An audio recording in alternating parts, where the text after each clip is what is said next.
Hallo maats, ek hoop dat dit so goed gaan met julle. Ek hoop die van julle wat al terug is by die skool geniet dit en dat dit vir julle lekker is om julle vriende weer te sien. So vandag begin ons met 'n splinternuwe reeks, Psalm 23. En ek lees vir julle vers 1. Dit sê: Die Here is my herder. Hy sorg vir my en ek het genoeg van alles. In hierdie versie sien ons dat ons het alles wat ons nodig het. So, soms gaan jy dalk deur 'n baie moeilike tyd gaan, of daar was dalk al tye wat jy iets nodig gehad het van God af. Maar in hierdie versie sien ons dat God sê, hy sal vir ons voorsien.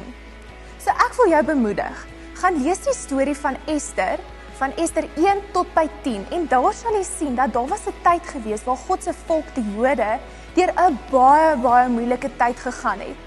Maar God het geweet dat hulle gaan iemand nodig hê om hulle te help. So toe het hy vir Ester in 'n koningsposisie geplaas. En koningin Ester het toe vir die Jode uit daardie moeilike situasie gehelp. Net so weet God presies wat en wanneer jy iets gaan nodig hê van hom. So maats, ons hoef nie bekommerd te wees nie, want God sal vir ons voorsien. Hy weet wat die toekoms inhou. Ons moet net vertrou op hom.